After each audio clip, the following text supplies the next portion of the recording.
You know, I see. Yeah. that's why It's another one. It's an artwork, so we leave the artwork away. Many things and application. What is relevant for today? One of the things is relevant is this. It is the Frege Beaney, known all around the world as a collection of translation of papers by Frege. It's something we would like to imitate with the card.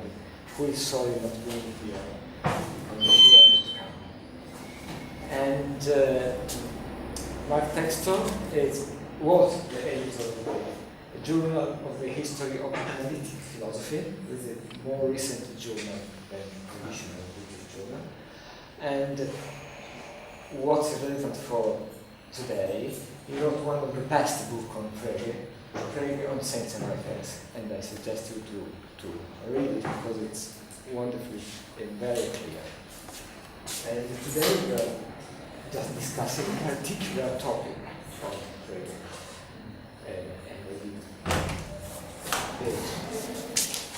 Okay. Please, thank you for coming. Thanks for the introduction and thanks for coming. So, Carlo said you have all some background in Frege. Frege, as a reference, is not entirely unknown to you. So I would use that to work my way into the topic. So I guess when one sums up what one learns on the first 2 pages of one sums a reference, sometimes people do it like this. I like to do it like this. So look, what we have, what we learn is something like this. We have the word Hesperus, and it expresses a sense. The main part of the sense is the mode of presentation. The mode of presentation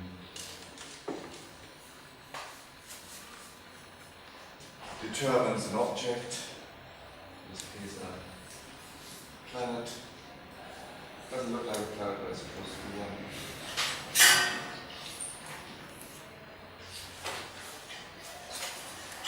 And then to say that the word refers to the object is to be explained as a product of the word expressing a sense and the sense of telling the object as a reference. So the relation of reference is a product of expression and determination. Looks good, but when one goes through Frege's further writings, one sees that this is kind of idealization. Because if you're very lucky, a word expresses a sentence. More often than not, words don't express any sentence. And the examples he gives, which are on the handout, is we start with that dog. What is the sense expressed by that? Frege says, you can't look at the words, or say that dog is shaggy, the whole sentence, the wording, and grasp the thought. You can't do it. Have a look at the 2 quotes on the handout. The mere wording as it can be written down is not a complete expression of the thought. You get the idea that something expressed, but it's not a thought. The knowledge of certain circumstances accompanying utterance, which are used as means of expressing the thought, is needed for us to grasp the thought correctly. Pointing the finger, hand gestures, glances may be not very true. So, if you're lucky, a type word, something which has a spelling, expressing the thought as a reference. But more often than not, or for particular kinds of words like demonstrative, complex demonstrative, this seems not to be the case. So you can stare very hard at that dog is shaggy, that what we can write down, and you will have no clue what is sort of the message, what is the thought expressed. So, for example, you need to add something to that. And get a kind of initial sense what you need to add is glancings. which are understood, I guess, as actions people do. Yeah? People intentionally glance at something. And if you take that into account and add it to that dog, the words that you can write down, then you get something like a complete thought. Now, Frege, I mean, there's an idea here, yeah? But there's no, Frege doesn't give you an argument for that. Frege makes a handful of remarks about this, in which he just throws this out. And this idea might be pulled into different directions. If you look at the second clue I gave you, where it says it's not the concept word alone, so the concept word would be something like dog or dog. But the whole consisting of the concept word together with the demonstrative pronoun and accompanying circumstances, which has to be understood as a proper name. So it's not that dog, like which the expression I wrote down here, but it's that dog plus other things which are going on when you utter it with a specific dog in mind. But which are these other things? Yeah? Is it, as some people think, pointing? Or is it the dog? Or what are the things which you need to somehow appreciate to grasp a complete thought? And you won't get an answer to that just by staring very hard at Frege's papers. He doesn't say very much about it. There's something like 5, 6, 7 sentences about it, but they have generated a lot of attention.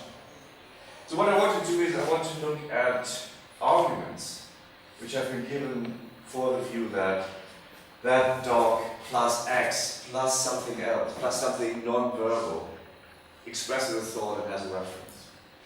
So let's look at one argument which I find helpful and then try to work our way from there. So imagine that I'm a very slow speaker, and I say that planet pointing to the evening star is nothing but, now it takes me several hours to say is nothing but that planet.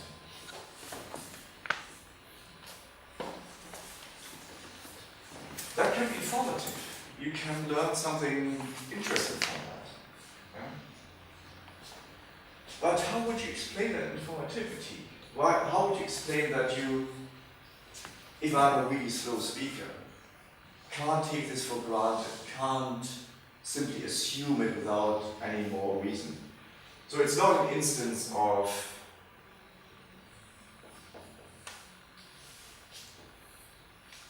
the law of identity. Why is that not the case? We have the same words. These words don't change their meaning during the night. Yeah? It's not like linguistic revolution goes on last night. So they have the same words, the same meaning. Now this thing is also true. So they both refer to the evening star, aka the Venus, aka the morning star. So where do we get the difference which grounds the difference in mode of presentation, which grounds, I say, the difference in inferential fruitfulness, which marks this out from something where I use the same words with the same reference and it's not informative. Words the same, reference the same, meaning the same, so it must be somewhere else. Well, I mean, you could say, quite plausibly, the difference is a difference in the way the speaker made Venus the object he's talking about, made Venus salient. And you would add something like, here's one pointing gesture, or one demonstration, one action. And here's another action which I'm making in the morning star. Okay, now we need to think about what are demonstrations. How do they work? how are they distinct? But one initial way to think about them is that they are the sign of actions which you can make in order to get people to think of something in a particular way.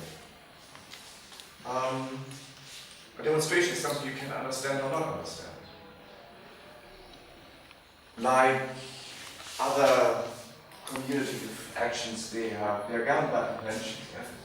So if I do, I've heard that, I don't know if it's true, if I do something like that in Italy, I'm getting into trouble. If I do it in the Netherlands, I get a ride to the next town.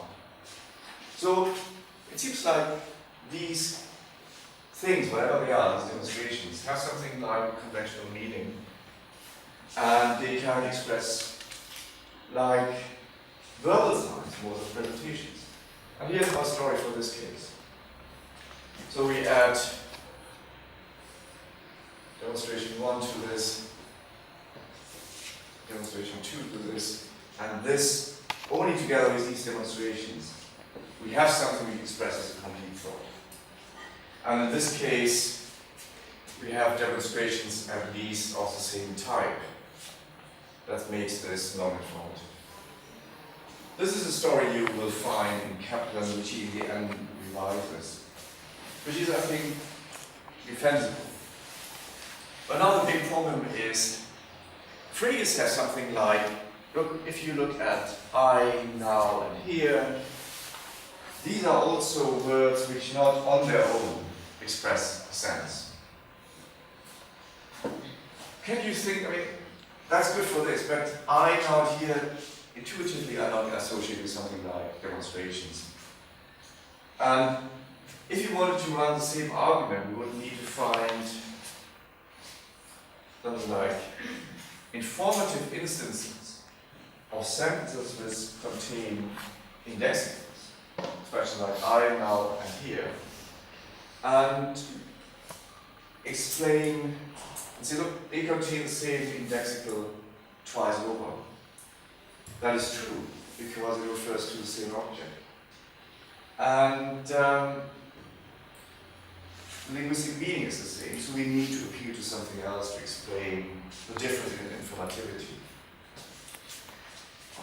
And if you look at the handout,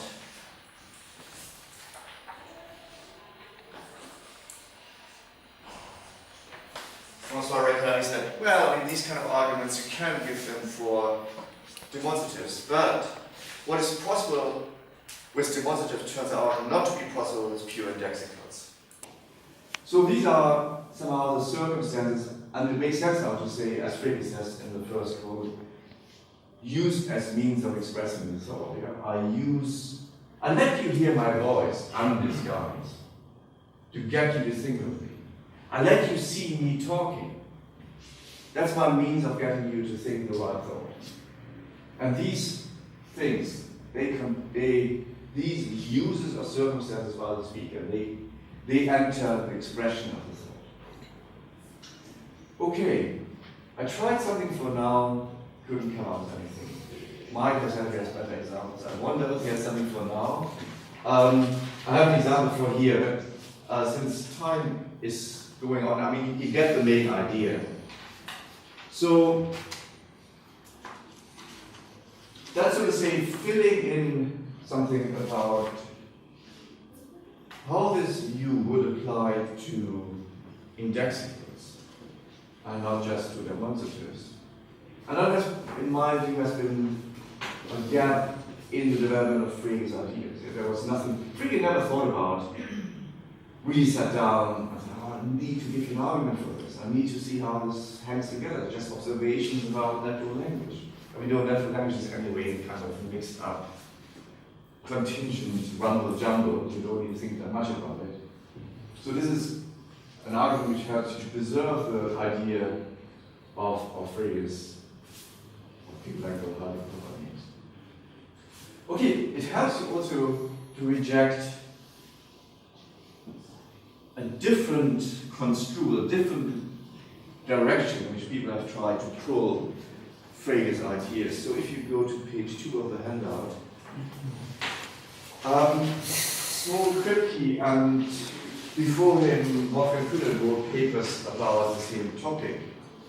And I pick a bit on Kripke because he has a very vivid way to think about it. He says, well, if you have, so what is the thing which completes the type word I, the English first person pronoun, to a complete expression of a thought?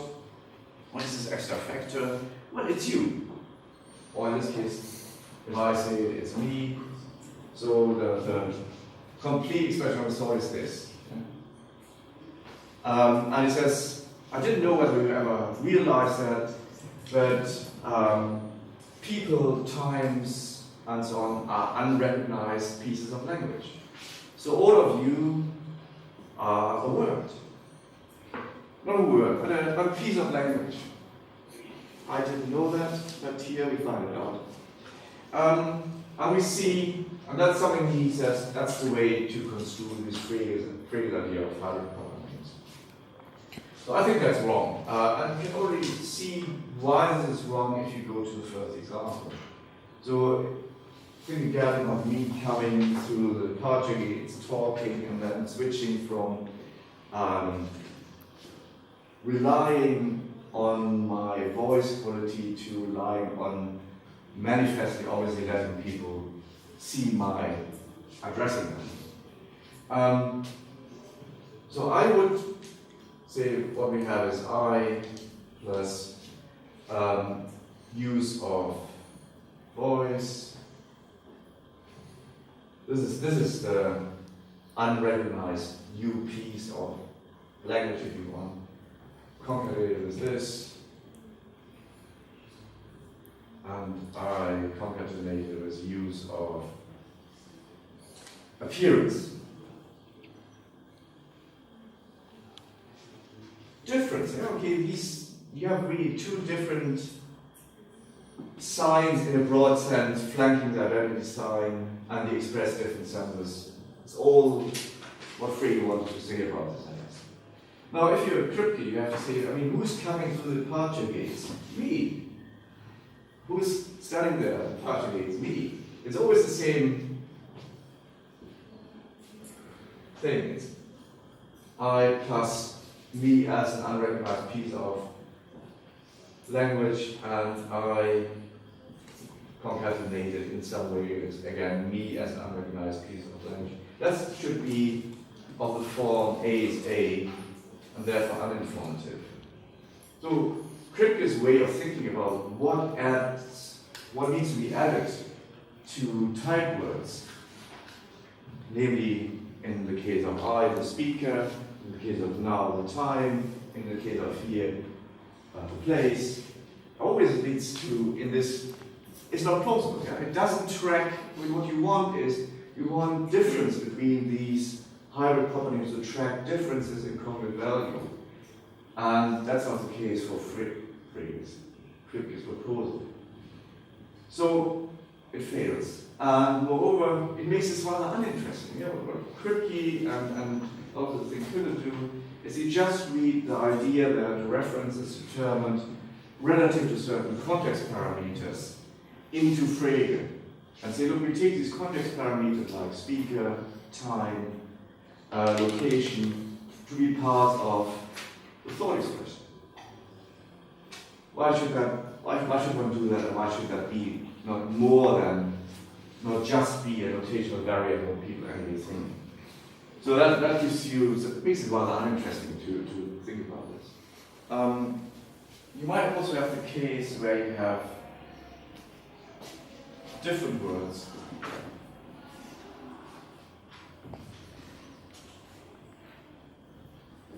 Plus different circumstances.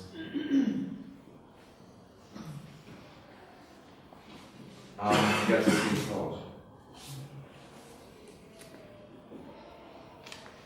Frege gives examples where he wants to say that it's in this logic of 1897 that I'm called and Textor is called express the same thought. given what I've said so far about completion by use of circumstance, you can see how you might think about that. So imagine, switch to a different example, not cold, let's use this wounded example. So here's Dr. Lau. You come across a man lying in the dust, desperately. You can see he's wounded. And he addresses you, he looks at you and says, I'm wounded. So, what is this thought expressed here? I think a good way to think about this is, again, in terms of what does the speaker rely on in addressing you that way. So one thing he relies on is that you know the meaning of I'm wounded. Yeah? I'm wounded is true in English if, or better is do it in terms of utterance. An utterance of I'm wounded is true if, okay, given that we have some speaker as that speaker is wounded. And now, if you phrase that, that's sort of what you bring from your linguistic competence to the situation. A knowledge about conditions under which utterances are true. But in order to apply this knowledge, you need to know which speaker. You need to be able to identify the speaker. And that's where all the stuff about circumstances get any purchase, the use of circumstances. That guy looks to you, begging you for help, I'm wounded. He addresses you, he projects his voice, and so on and so forth. So he trusts that he doesn't need any circumstances to grasp his thought about himself. So it's kind of a situation from his perspective, a null situation. But what you can do now is you can exploit somehow the contextual features like his projection of his voice and so on, which he relies on, to demonstratively think about him. So in this situation, it would be okay to say that the thought expressed by an utterance of I'm cold, in this particular utterance by Dr. Lau, is the thought that that person is wounded, or it's a cold, that person is wounded. So that shows that, as I said, different words completed by different circumstances of utterance can express the same thought. If you don't take these circumstances of utterance idea seriously in somehow explaining this, you end up with something which Edward Harcourt gives a good example of on page 3. So he thinks Frege has a kind of very liberal view of utilitarian lexical communication. So Harcourt says, a proper linguistic function of lexical and other context-sensitive expressions, according to Frege, is, I claim, not to contribute to thoughts a sense of their own, but rather to serve as it were, as a blank screen, into which sentences are projected by those who hear them. Their linguistic meaning serving to dictate the reference which those sentences must determine if there is not to be misunderstanding, but no more. So this sounds like, well, I mean, we have this case of I'm cold and Textor is cold. They can express the same thought, but that's just because the reference of I mean, the sense people should associate with I is so liberal. Yeah, you can do anything as long as the reference is right. As long as the reference is the right one, you can think in any way whatsoever of, in this case, me. I think that's not right, because it's not like you can think in any way whatsoever of me in order to understand I am cold or I am wounded. But you need to be aware of the circumstances used by the speaker. And just because the speaker uses certain circumstances, some ways of thinking of it will be understanding giving and others not. Yeah. You cannot think of me as the youngest son of Earl I was not. Also, I might be the young son of the I was not, in order to understand I'm cold. But you can think of me, if I'm using the right kind of circumstances, as that guy, he, and so on. If that's so it's licensed by the circumstances used. So this idea that not words, but always circumstances used by the speaker in combination with words, express senses, express thoughts, gives you a certain amount of freedom, which captures the idea that different words, different circumstances can express the same thought, without being too liberal, that anything goes, as Harvard assumes. Well, yeah, I think I should stop here at the right time.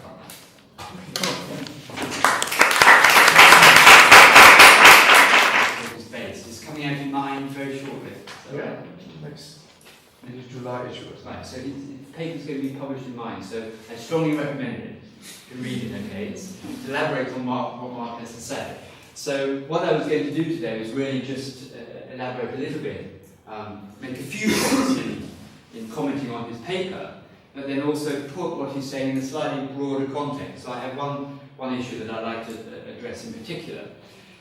So in that paper, I mean, what Mark's trying to do is to extend this theory of hybrid proper naming, which he's given account of today, which seems to work very nicely for demonstratives. So a hybrid proper name is the expression plus, in the case of demonstratives, the demonstration. Okay, so then the issue being, does that account extend to indexicals?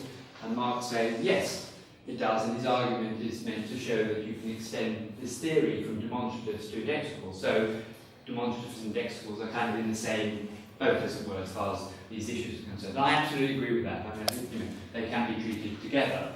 The more specific thing he's trying to do is to try to identify what is the extra bit in a hybrid proper name. You've got the name itself, and what's the extra bit? What's the completer? And he's wanting to say it's not the object or the thing referred to in some sense, but the uses of the circumstance. And again, I'm in agreement with that.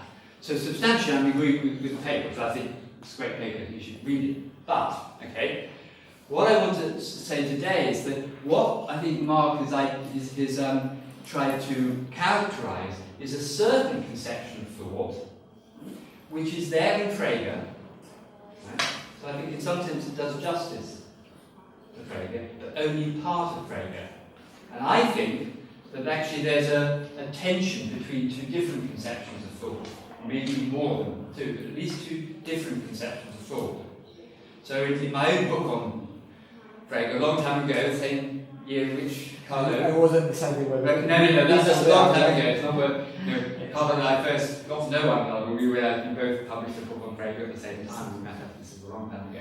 But in my book, I actually, in a way, the central theme of my book is that there is this tension between two different conceptions of thought. Now, roughly one might say one's a kind of much more like a Russellian thought, a Russellian proposition, and the other's this more fine-grained conception of thought, which is what Mark has identified. Now, I think if one wants to say what's if one has to identify a particular conception that really does characterize Frege's thinking most of the time, it is indeed Mark's conception. Okay? So I think in that sense, again, he's right. But I do think there are these two different conceptions. Now, let me just give you an indication of what those two different conceptions are before we begin, and then I can perhaps elaborate on that in relation to indexicals. Now, they're in this Frege reader on pages 299 and 305. I can tell you, it's good that this is Carlo's book, and it's obviously well thumbed, so I know he's read it thoroughly. And indeed, I'm very pleased to say that on page 299, he's identified the criterion of identity for thought that Frege gives. Okay? So the question is, what is it that makes the same, as it were, when you have two sentences that express a thought, what makes them the same thought or not? Okay? And Frege very rarely says exactly what he means by by thought, and specifies a criterion of identity for thought, which is slightly strange because he's very much often being seen as someone who's trying to state what the criteria of identity are. He emphasizes that one needs a criterion of identity for objects, and he thinks the senses of those objects, so he should do. But he gives two, and interestingly, they both occur at the same time, 1906. So it's not that one from very early on, and one's from later on, so he just changed his mind. They're at the same time, which suggests that there's a certain tension in his view. So here's one, which I'll just read out on page 299, in a little paper called A Brief Survey of My Logical Doctrines, where Frege is explaining his basic ideas. He says, so this is the fine-grained conception. Okay.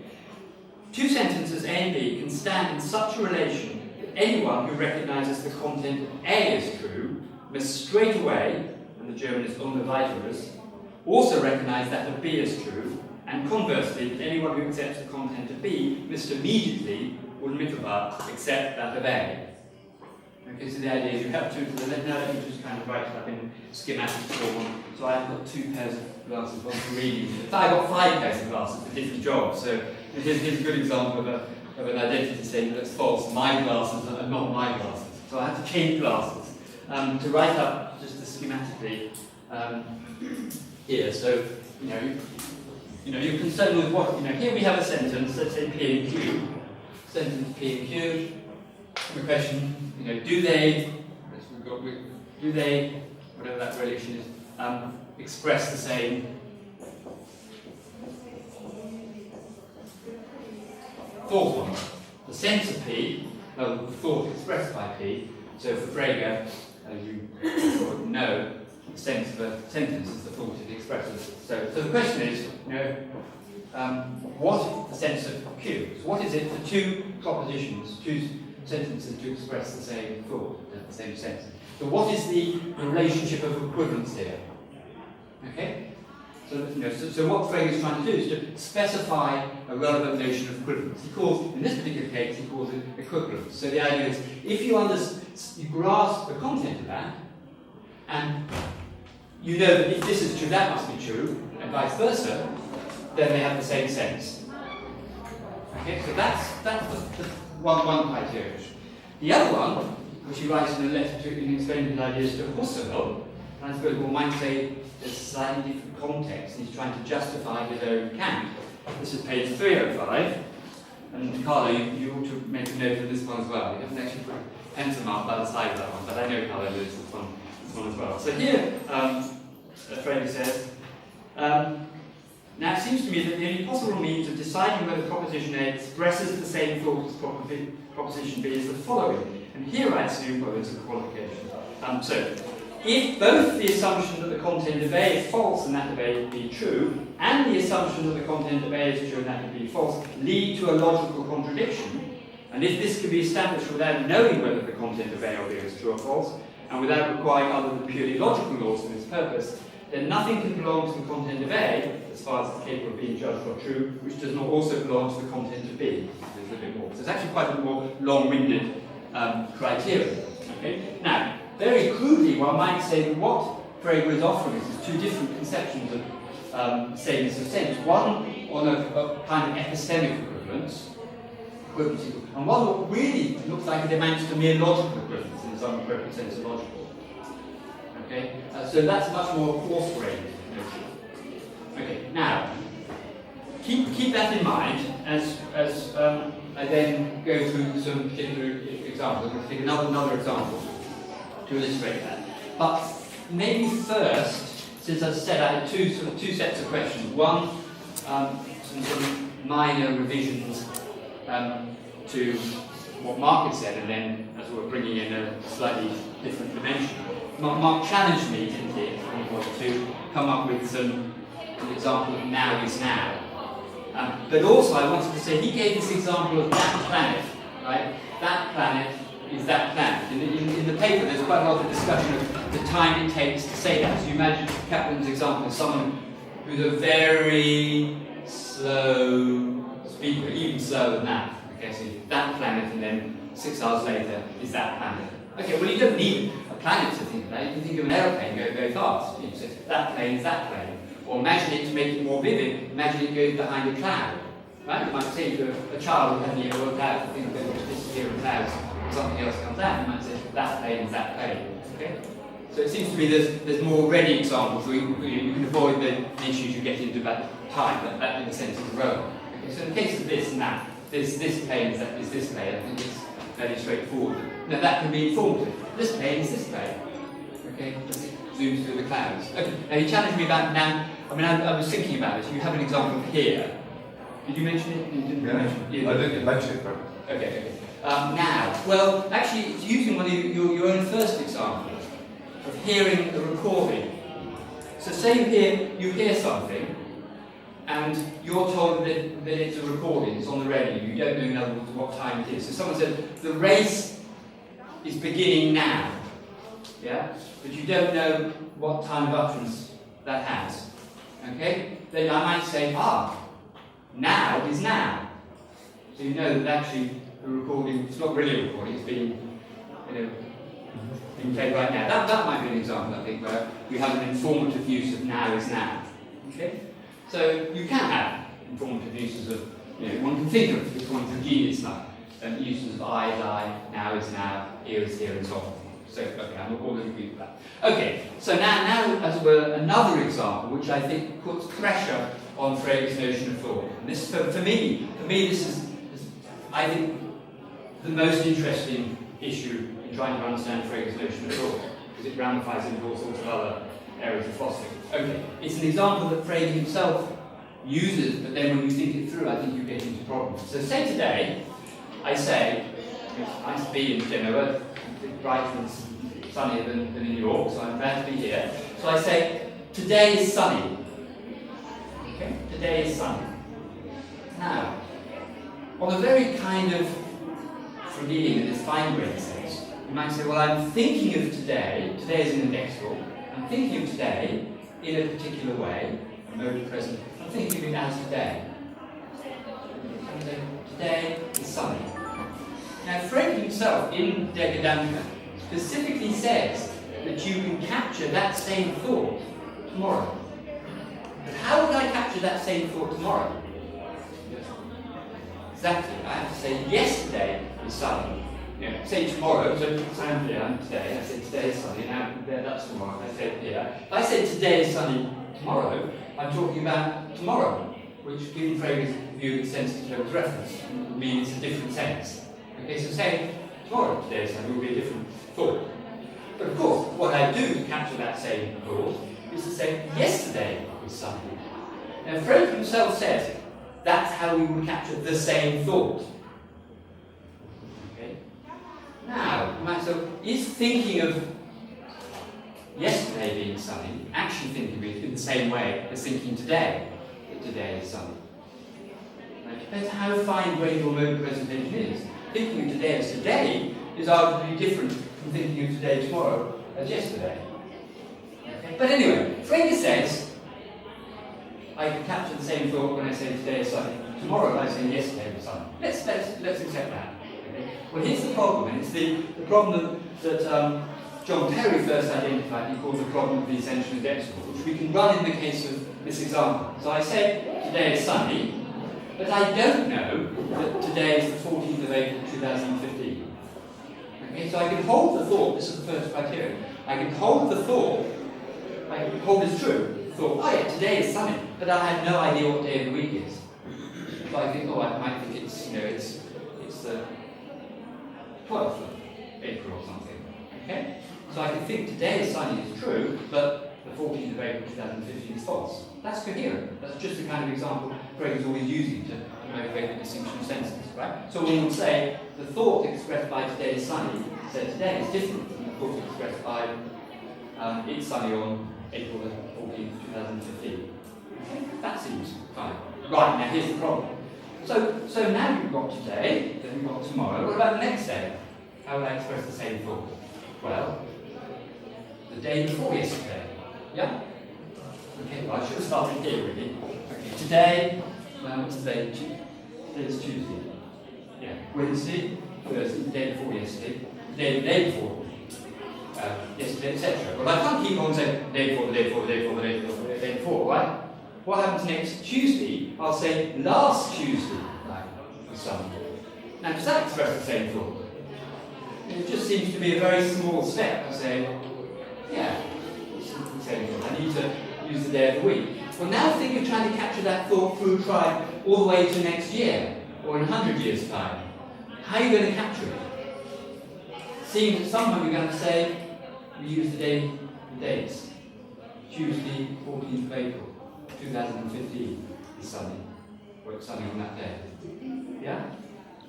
So now we've got our, this is the problem. Okay, it seems if Frege is right that you can capture the same thought day after day after day, unless you're going to say, well, day before, the day before, the day before, the day before, and that's something I'm just not going to be able to work out. I really have to work it out. Okay?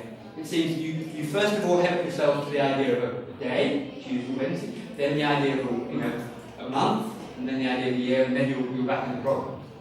Okay? So that seems to me a problem that Frege has. Okay?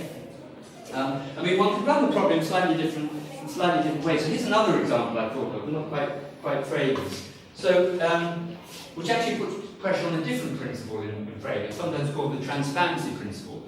You think if you grasp two thoughts, you must know whether they're the same or not, which has often been said to apply to Frege's conception of thoughts. Okay, and it's captured in this criteria as well. So imagine saying it's sunny now. Now is sunny. Put that there. At time t1. Let's have 3 times in which I say now is sunny.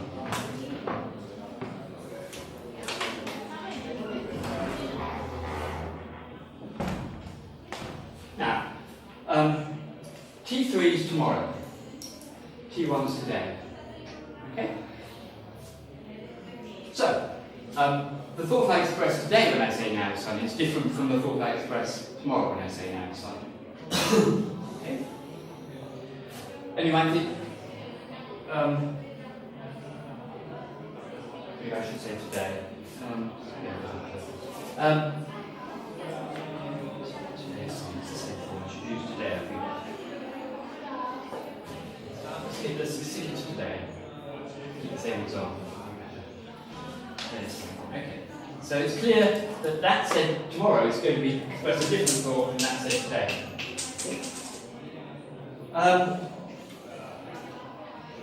Now, let's imagine that also said later today. So this is at 12 o'clock and this is at 1 o'clock.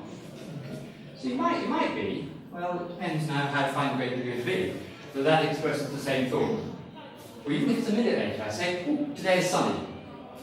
And then I say, oh, today is sunny. Right? Well, that's just the same thought. I just express the same thought twice over. Okay? But now imagine that I'm a narcoleptic. I keep falling asleep and waking up and then not knowing what day it is. Right? So I know that I'm a bit of a narcoleptic. So I say today is sunny. I fall asleep for an hour and I wake up and say today is sunny. Okay? An hour later, I express the same thought. Right? But now imagine that actually I sleep for 13 hours and I wake up tomorrow. But think I don't. Right? I would say today is sunny.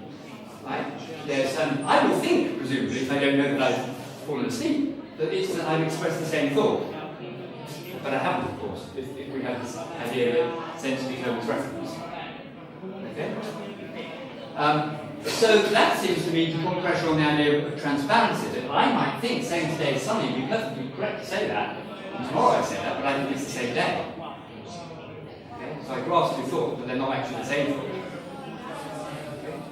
So that's another problem, I think, with the put pressure on this idea of transparency for Frege.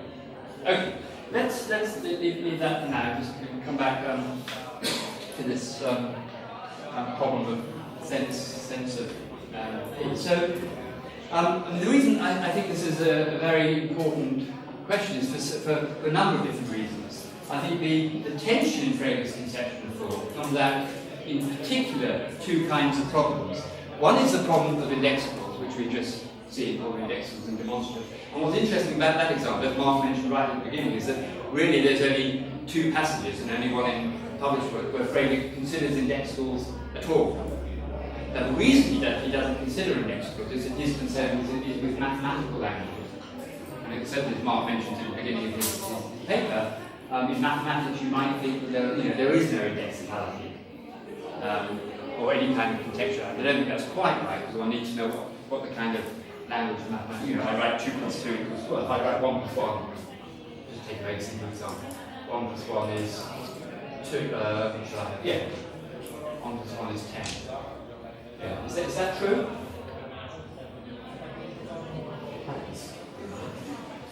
Yeah, we're in a binary system.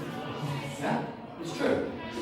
Okay, so we kind of, in a sense, there's a sort of implicit contextualization to the language which we're working. I think that the reason it's an issue is I think it also applies if we're translating arithmetic into set theories and the different set theories. Anyway, there's a, I think it's not as straightforward as Craig seems to think. But the idea is that in a mathematical language, there is no indexicality. If I just write down a mathematical sentence, we can all judge if it's true independent of the time effects, and maybe that's true. Anyway,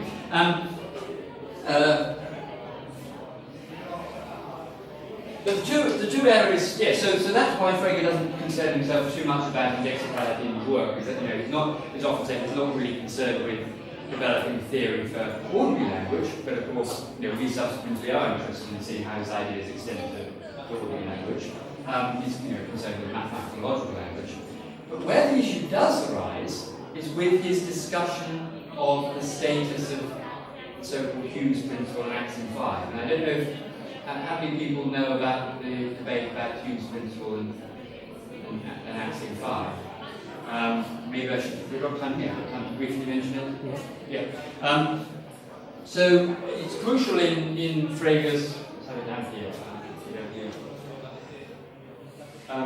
philosophy. Just, in the sense of what we have, that's why I've left this up here, is an equivalent kind of principle. So we have two concepts, F and G, okay? And they're, as he puts it, equinumerous, sorry. Okay, we say the number of F's equals the number of G's.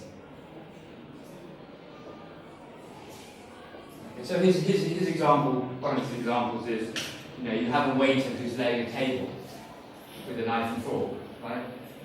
So you have the concept fork on the table and the concept knife on the table. And as long as for every fork you've got a knife, the waiter goes round, okay, you know that the number of forks is going to be the number of knives. Okay, so if two concepts can be 1-1 correlated, then the number of F's equals the number of G's. Okay? And something similar carries over into this famous axiom 5. Okay? And actually what's interesting, this is what's now called an abstraction principle. And actually what we have here is also a kind of abstraction principle. We're abstracting out the concept of sense from a relevant equivalence relationship defined over sentences, etc. So the actual status of these is quite important. Now in the Foundations of Arithmetic, where he first talks about what this is called Hume's principle, he says that these have the same content, inhalt, but carve up that content, split up that content in different ways. Now, at the time of the Foundations of Arithmetic, he hasn't made the distinction between Sinn and Bedeutung. Okay, so the question then arises, does Frege think that these have the same sense or not? And on that issue, there's been a lot of controversy. Some things, because this is a fundamental principle in his logicism, they've got to capture sameness of sense. Okay? So he's sort of saying this has the same sense as that, not just the same reference. Okay? But that doesn't look plausible, and on a fine-grained conception, the one that Mark was trying to identify, it looks like we're thinking of the situation, whatever it is that we're concerned with, in terms of concepts being equinumerous, being one correlated. In that case, we're thinking of them as an identity statement between top names. So this reveals and also a very fundamental principle that Frege has, that the same thought can be expressed in radically different ways. And he says in a very, very famous footnote in Concept and Object, okay, logic would be crippled if all transformation of an expression was forbidden. Now, what does he mean by that? Well, when we do logic, we are always transforming expressions. So how do you formalize all humans are mortal? for x, if x is a human, then x is mortal. We're transforming the expression, and it's an assumption of the whole process of formalization that we're capturing the same sense. But we've got two sentences here that have radically different forms. Okay? Since this is sort of understood as a logical principle, the same idea might apply here. These must have the same sense. We're simply transforming this sentence into that sentence for some different purposes. Okay? So that's, if you like, the transformation principle. These two fundamental principles, I think, are Frege's ideas about thinking about thoughts, or at least people thought about the transformation principle and this transparency principle. The transparency principle, I think, doesn't work. Something wrong about that. Okay, but the transformation principle, it seems to be absolutely fundamental. Okay, now my worry is, if you like, it's a worry to a challenge to Marx's account. I think it does work for a particular conception of thought, but the question is, how do you do justice to the other features of his thought, where he's recognizing that you can express the same thought in radically different ways. Okay, so indexicals, you have to transform an expression to keep up. That's why my title is called Tracking Thought. So I say today now is sunny, tomorrow I have to say yesterday was sunny. Okay? Now, and then the next day I have to say the day before yesterday is sunny. Now you could say here, and this again is something that isn't brought out in this discussion of hybrid propaganda, but I think is important.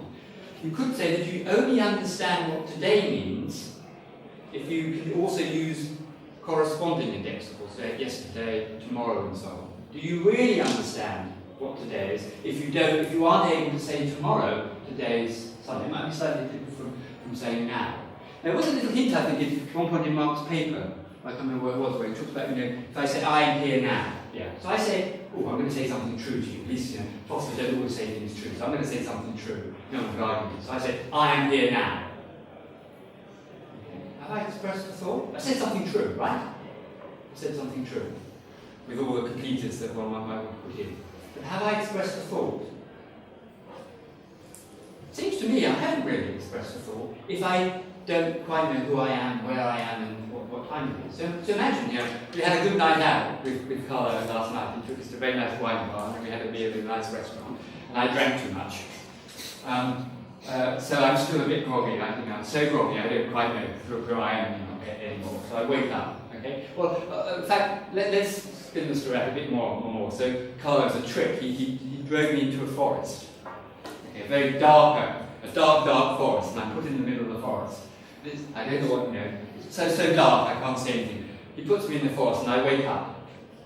I say, oh God, at least I can say something true. I am here now. Seems to me, I haven't really expressed a thought, but I don't quite know who I am because I'm still waking up from this hangover. I don't know where I am or what time it is. That's a very extreme example, but it looks like you can only really express a thought if you're able to re-express it in some other way. I think that's actually a very fundamental idea, and I kind of want to keep hold of this. And this is something actually I say to all my students at the beginning of teaching them philosophy. I say to them, to understand something properly, it's not enough just to repeat what your lecturer said. Right? You've got to think it through for yourself. You've got to put it in different words. Why do we interrogate someone to see if someone understands something? Right? It's because we want to see how well they understand it in terms of their ability to express things in different ways. And there's this lovely example in Das Leben der Anderen, the life of others. Have you seen that film about the Stasi period in East Germany? I think it's a wonderful example. So this is this occasion where the Stasi interrogating someone, okay, and they keep interrogating. And someone who's made up a story, right, to tell the Stasi, okay, has a particular line, right, and they can't deviate from it. They have to make something up if they're asked about the story in a slightly different way. Or so, what colour was the table that you said you were hiding under and things? And they have to invent something because that's not part of the story. Whereas if something really happened, you can bring in other things about it. Okay, so the thought is, if you really understand something or experience something, you can re-express that, elaborate that later. Okay? So I always say to my students, you know, the test of whether you understood something is whether you can repeat it. That's why we have tutorials, not just, you know, having lectures. They've got to be able to re-characterize that. It's what lies behind, I think, of the inferentialist idea. That you only fully grasp percent. Or rather, I want to say something a little more radical than Mark might like.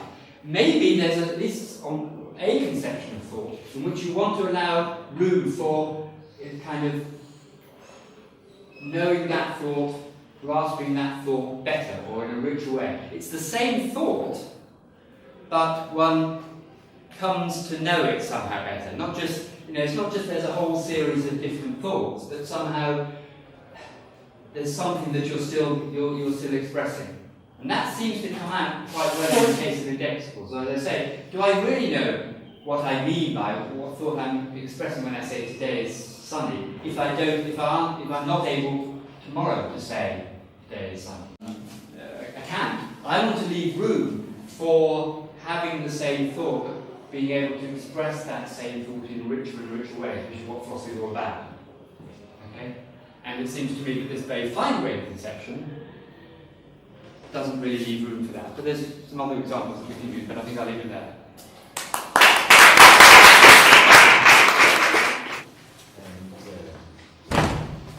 Just time for you. A sentence might be for both the speaker and the hearer.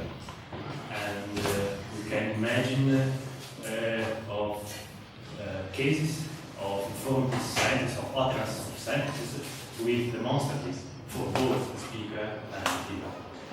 But the example you gave seems to me is informative only for the hearer. The example about I and I.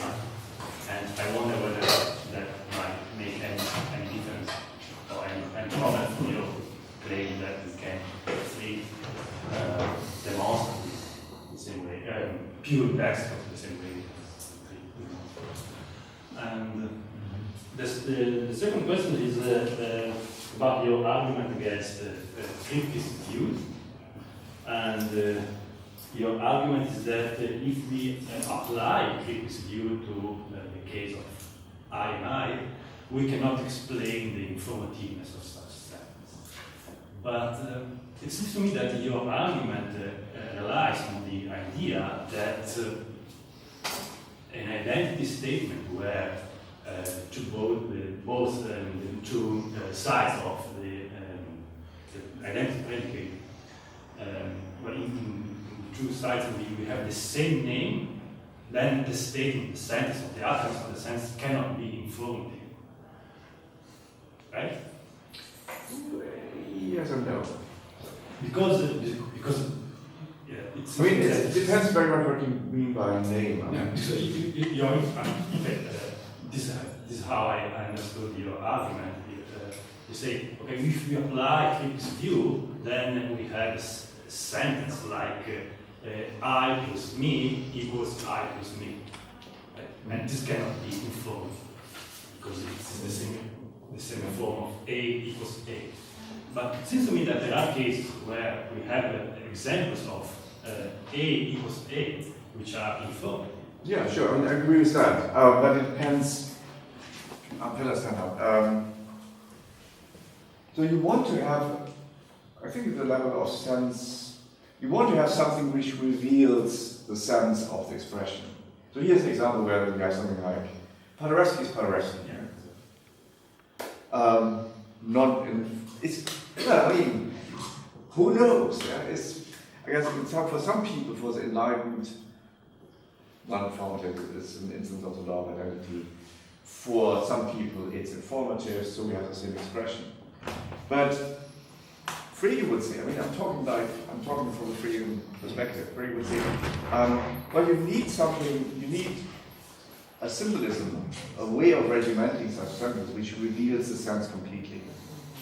And in order to reveal the sense completely, to really bring out the thought expressed, you need to add something to the rest. And you would, I guess, treat Paderewski similarly to, I mean, of course, on the level of Polish or English, another language, there's no, you have the same words, But on the level of a language which is suitable to track the logical relations, the inferences you can make, and so on, you need to expand. And hybrid proper names are not something we are accustomed with in grammarians of English, or so on, are accustomed with them. They are something like one level up. We try to regiment in such a way that somehow the logical potential becomes more obvious. I think that's what Frege is about. And as a proposal for that, cryptic is no good. So if you think, what is the thing which completely expresses a thought? That's usually, I guess, very, very seldom, very rarely, a natural language word, just something you can write down. If you look for something like that, you're not looking for words. And I take cryptic to address that. Yeah? And then I think that principle is plausible. Yeah? You need to find some way to distinguish this. What was the first question was again? Okay. Has it something to do with I mean, I think that's a special case of the first person pronoun, yeah? Because someone who uses consciously the first person pronoun I find it hard to imagine a situation in which he somehow fails to grasp that these uses are of the same object, at least in one utterance. But I guess that's just very hard to avoid for the first person pronoun. It works differently for here. Yeah? I can give you an example where it works with here. And the person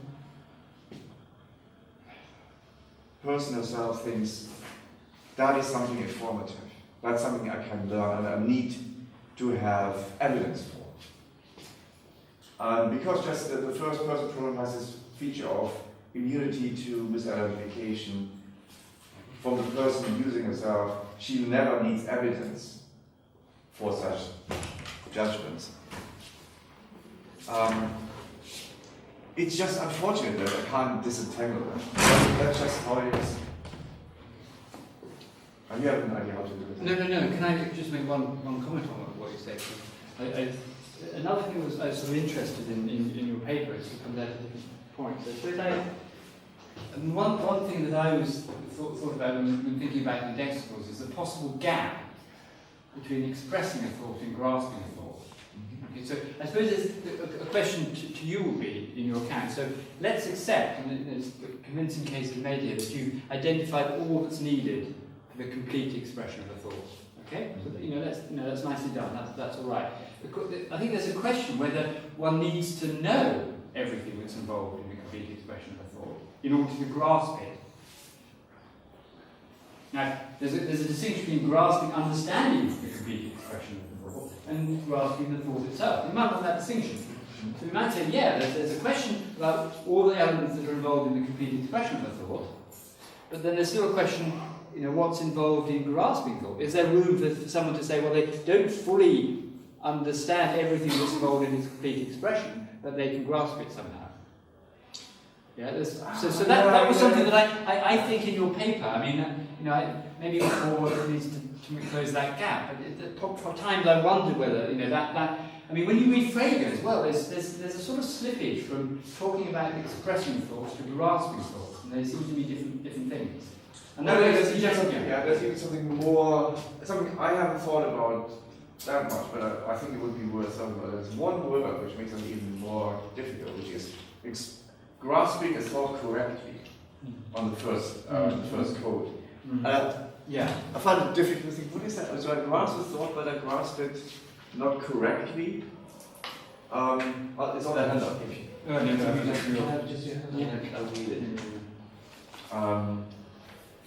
It's not saying so. In the first sentence of the handout is the mere wording as it can be written down. It's not a complete expression of the thought. The knowledge of certain circumstances accompanying the utterance, which are used as means of expressing thought, is needed for us to grasp the thought correctly. It's not grasping. There's something like correctly, incorrect grasping. He never says that again. But that's quite suggestive. I thought about it, whether I could make something of that, but I didn't come up with anything good. So it's still here. It seems to be an open question whether one can grasp the thought that someone expresses in the same way as whatever it is they do when they grasp it. Let's assume that when they express the thought, they themselves grasp it in some way. Okay, and it may also be true that you might need to know the circumstances, etc., in order to grasp the thought correctly. But you don't need to know them in the same way as the person who expresses the thought knows them. That's right. In some way, precisely because it's indexical, someone who expresses a thought may not know, may not be aware of the circumstances themselves. It's just part of the context. But you, in order to understand it, you need to know more than the person who's expressing the thought, right? If that's the case, there is a gap between expressing you. A person can completely express their thought, but it might take someone else to grasp it. So maybe he means completely rather than correctly. Well, who knows what that exactly means, but it's what I mean, I can use, that is something at bottom like this. I do something on top of, in addition, or in uttering a sentence, I do also something else. I make something salient. And then you need to take that on board. Is that the same piece of knowledge? I mean, in my case, it might be practical knowledge, but you need to appreciate what I want to do. I think that needs to be the case. Is that now the same thing or not? I don't know. I think this is a really, really important question. It's a really important question as philosophers and as historians of philosophy, because you read texts, and the people you're reading, you're expressing thoughts, but I want to allow room for saying, well, look, we can come along later, or someone else in particular, and maybe grasp that thought better. Maybe it was not inchoate, but there was something they were expressing, but they perhaps couldn't quite articulate it fully themselves. But we come along later, and I want to, whatever the detail of the particular case, I want to leave room for that distinction between expressing a thought and grasping the thought more completely. I can see. So if you think about the paradox of analysis, or if you think about, Frege has at the beginning of foundation of arithmetic this metaphor of stripping away the covers from the thought and so on. If it's about something really, it's not about it's sunny today. I think there are not many covers to be stripped away. If it's numbers or objects, you might think a bit more about it. So I agree with that you want something like this for a certain kind of thought, and Frege is very keen to have it. But one needs to have some idea of what that makes for signals of thought. What could it be? What could it be? But do you think there's a single notion of thought that really captures everything in Frege? Or do you think there are maybe different conceptions of thought in play in Frege's philosophy? He perhaps switches, he slides around sometimes from one to the other. Well, he certainly wants to have, this is all barred out, there's lots of discussion of Hume's principle and so on. In which sense does Hume do an analysis of numbers? Yeah. Okay, that's one thing. It might be that for these kind of everyday thoughts, I need a beer today, and so on, you don't think there's something deep going on and that there's something we can understand better. There's something, that's where I take myself to discuss this stuff. There are other problems arise. But for this is, of course, the question, what is, in which sense would you justify a move from equinumerosity to sameness of number? If it's really the same sense, that's very easy to justify, I think. But that also cuts the other way, because it seems to be some need of justification. It's not the same sense. So we go back and forth, and I would need to have some kind of... Okay, so I would just make an example. If we follow your thread, if I telephone you and I say, I am tired, then I open the door and I tell you, I am tired. And these should be two different thoughts. But then, when I say I am tired, in order to understand what I say, you may say, "Are you tired?" I say, "Yes." And you express the same thought I am expressing, saying you are tired. And this is a completely different notion of thought. It's No, I just think that's more exactly the truth same. conditional one. No, I think that's exactly the same. How can they be the same? Did I get the point? Yeah, that's right. Yeah, No, I think it's I and you. So there's one thing which is quite general. What do we say about something roughly the paradox of analysis? Yeah, that's completely independent of indexicals. I mean, is justice fair distribution of goods? What do we say? Or Frege's project. Frege's project somehow depends on, I think that's right, to have an answer to the question whether the left and right hand side, or the top and bottom, express the same thought or not. And I mean, Birch tries to give, Birch somehow gets into gear and says, same thought, clearly on one side, so the clearly apprehended, the other is not, and then he tries to say something what clearly apprehension means. So that doesn't work, but that's somehow getting to work with it. Yeah? And you need to have something which allows you to say of two different expressions or sentences which fail. So we need to look at this again, which we seem to be rational denial, or seem to be in need of justification to move from this one to that one. That is still express the same thought. And you need to have something there, and it's very difficult to see that I know of no good offer. Otherwise you say, oh yeah, there's a demand for that, and you want something like that, but you need to give me a kind of grip on what could it be. I mean, it seems to me it's only a problem if you think there has to be a single conception of thought that, as it were, captures everything Frege wanted to say. Yeah, maybe there's slight differences between indexicals and these kinds of cases, but then maybe that shows we need two different conceptions of thought. Do you think one that's appropriate to senses, to indexicals, one that's appropriate to this kind of case? Let me put this another way. So if you look at the sense identity criteria, like Hypothesis, what he says is this holds, given that the contents of A and B are apprehended without any difficulty. I think all the problems are in this experiment. So your case where you have today, the day after today, the day after today, if you somehow were able to hold these two thoughts together, it's not like apprehending the content of today is the day after today. That's quite difficult to apprehend. You need to exercise memory. You need to literally to track something through time. And that makes, in a way, Frege's criteria not applicable to all of this. It's very difficult.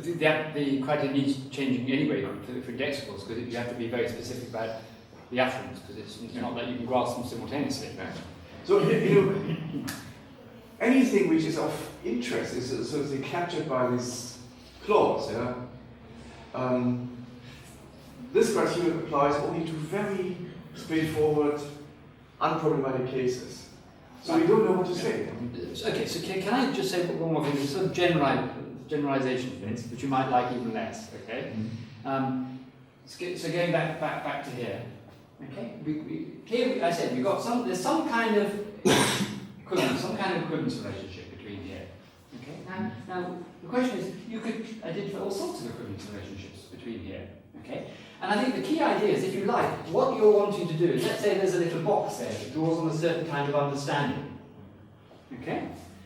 And they're equivalent relative to that understanding. So if you take Frege's example in the Begriffsschrift, Appetite Greeks defeated the Persians, Appetite Greeks were defeated, Appetite Greeks defeated the Persians, Appetite Persians were defeated by the Greeks. So it's just simply active passive switch. Now, Frege said these express the same content, and you certainly say they express the same sense. If you understand them both, you can immediately infer that one's true if the other's true. Why? Because you're just drawing on your basic grammatical knowledge of active-passive. Okay? So let's say you have these little modules of grammatical understanding, various kinds of logical understanding, knowledge of context, whatever it might be, right? So for every little box, right, that you're invoking, you'll get a different equivalence relationship. Okay? Now, if this is as it were, in a sense, this is an abstraction principle, right? Given an equivalence relationship, you can define a relevant notion of sense. So you get as many different notions of sense as there are coherent equivalence relationships that you can specify, each of which will be relative to some little box. Now, that makes sense of Frege's two criteria. The logical one is to say, well, purely exercising your logical abilities, can you go from P to Q and vice versa? If yes, they have the same logical sense, if not. In the other case, there are more fine-grained ones. And he talks about immediate, and this is actually crucial and actually problematic. If you can immediately infer that if this is true, that's true. And no one has immediately inferred. Think back to the today is sunny. I say today is sunny, or yes, tomorrow I say yesterday is sunny.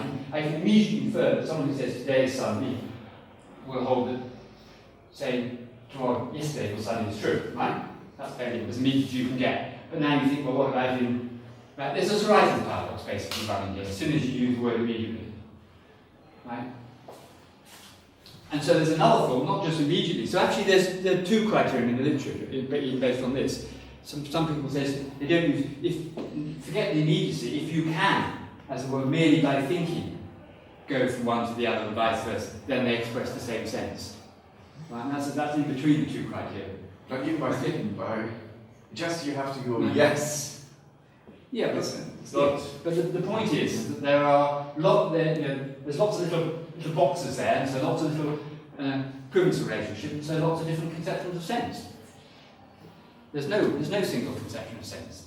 So why would you want to call all them? Of course, there are a lot of different equivalence relations, but one way to go is to say one of them is giving you sameness of sense, and the others give you something else. Well, but what? Yeah, fine. Okay, we can say that. But what are they giving us then? So we have Textor sense, which is your sense, and maybe we have Frege sense and Captain sense. And, I think so. What do we want from sense? I think this is the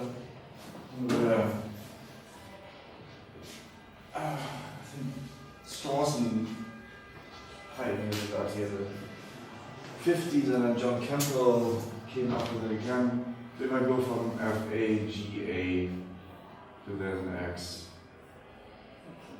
X, and GX.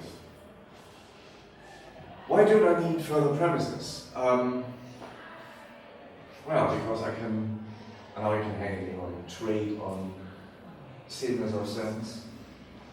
In some cases, it's just stand this way for people to see you there. Okay. In some cases, I don't need a reason to assume that I'm making the inference pertaining to the same individual. Also, it's not like I think, oh, this and this are co-referential, and they have that as a kind of background condition.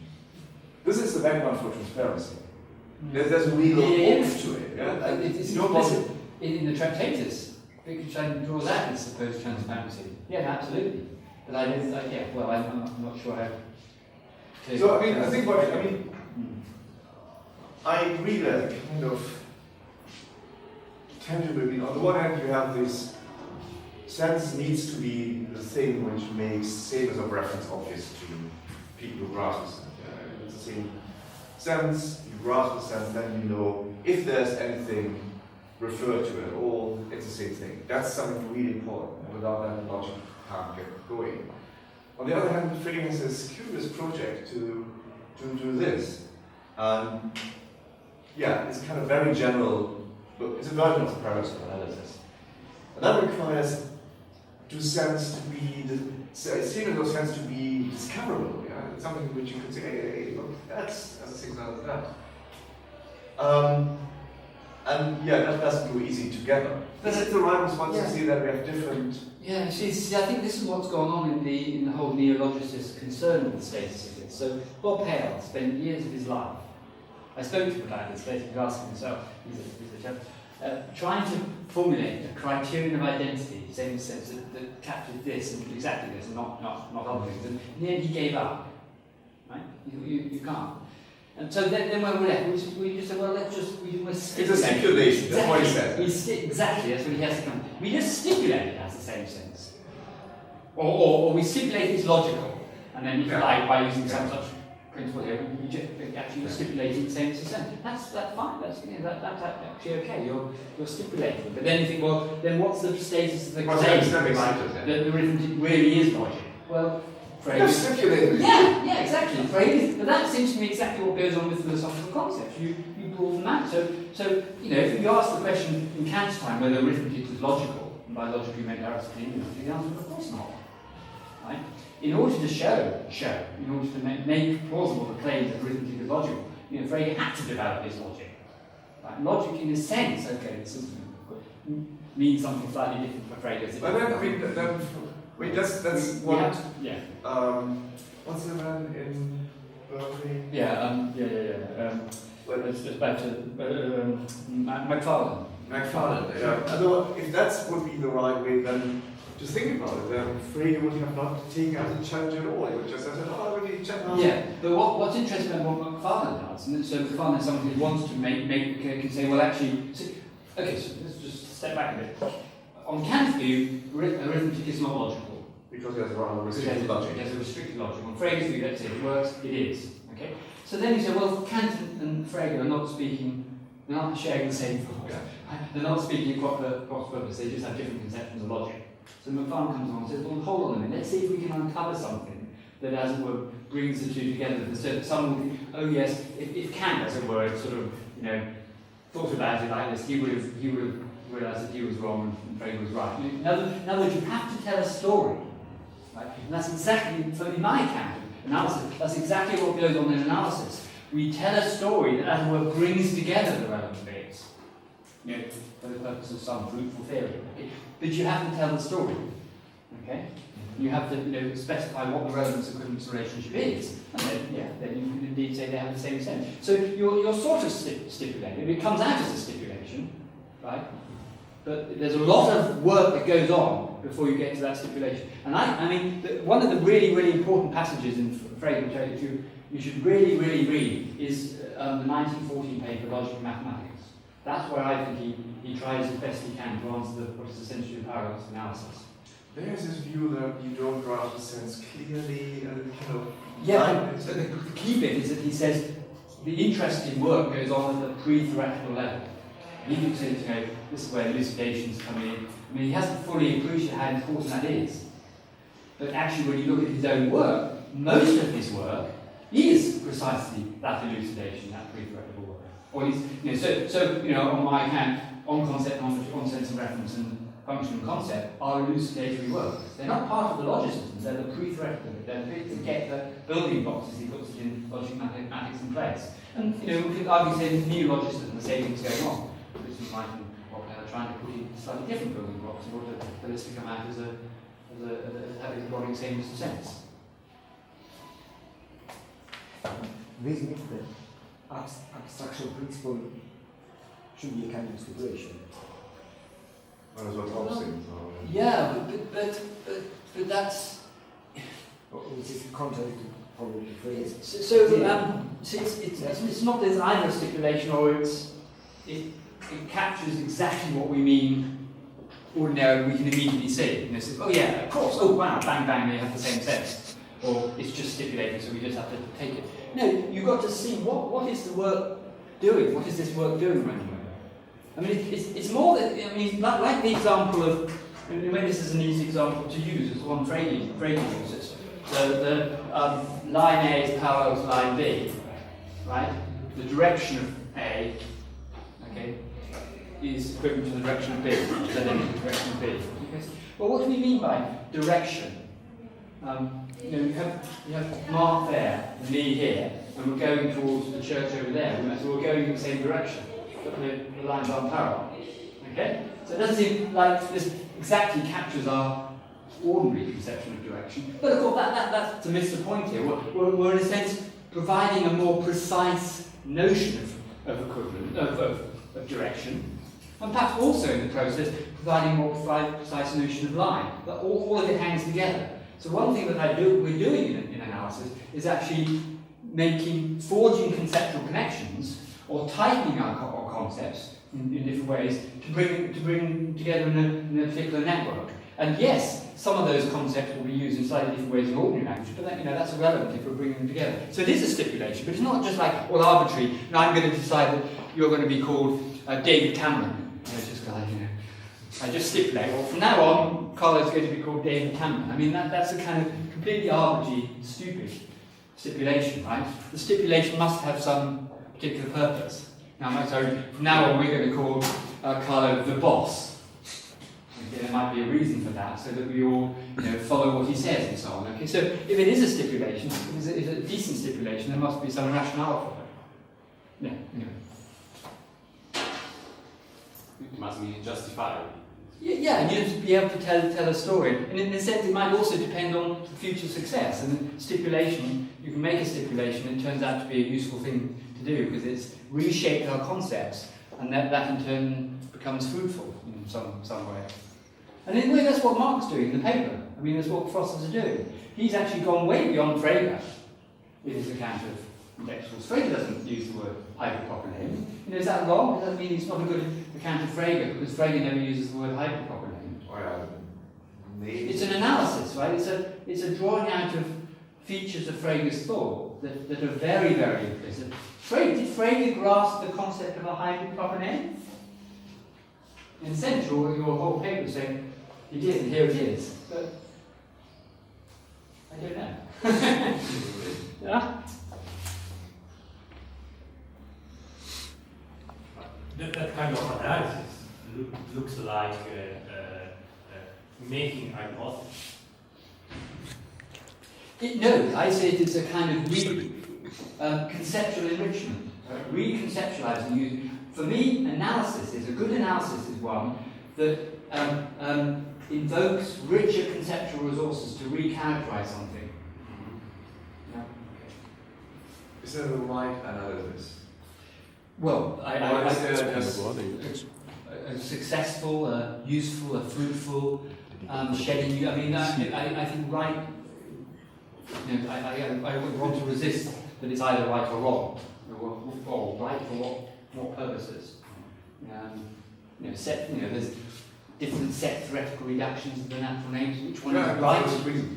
There might be different things. But that that doesn't sit well with, I don't know how much you want to capture Frege. Frege thinks there's the right thing to do. Yeah.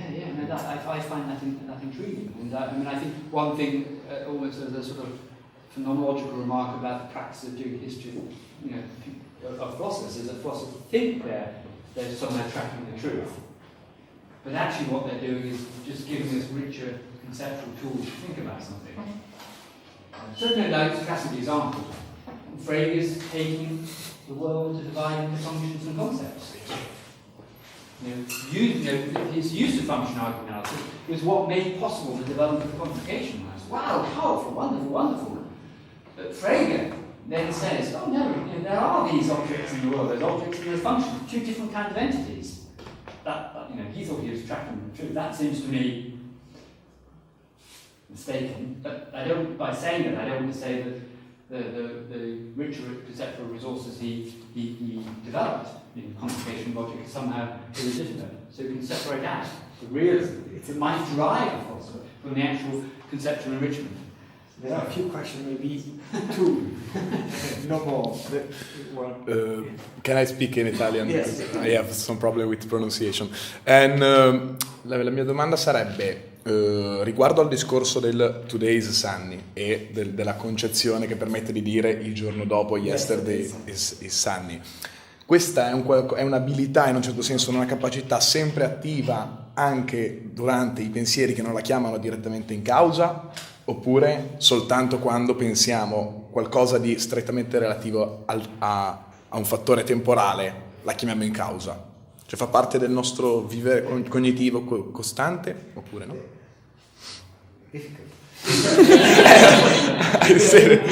Mettere in Italia. Today is sunny and yesterday was sunny. Yeah. It's a kind of mental ability we possess independently of what we are speaking about, or we use it just only in the moment we entertain this kind of temporal thought.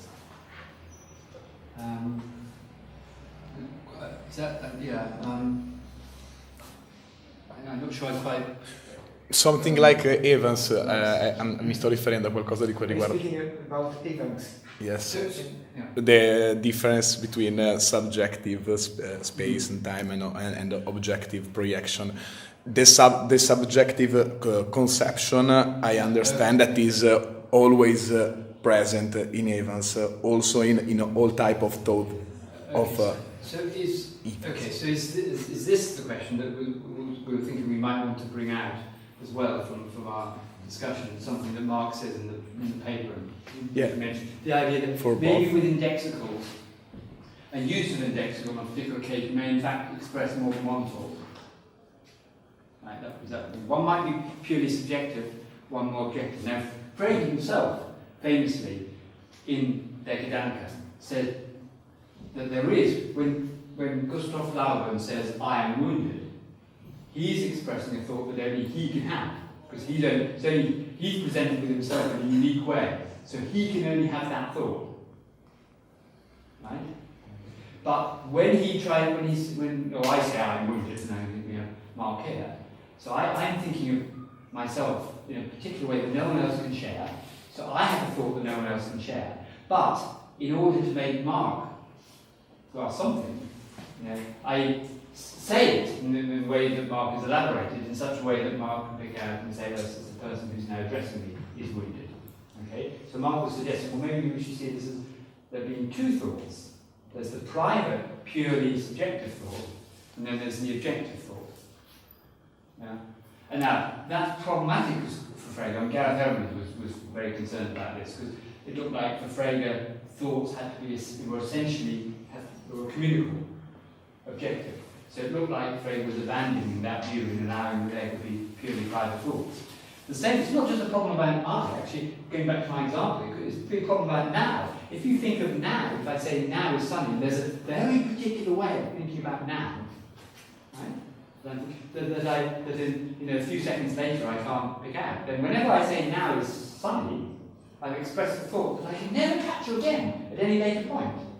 That kind of looks almost a redacted out of turn, but you might say, well, there is a very particular thought I have lots of people, now is sunny.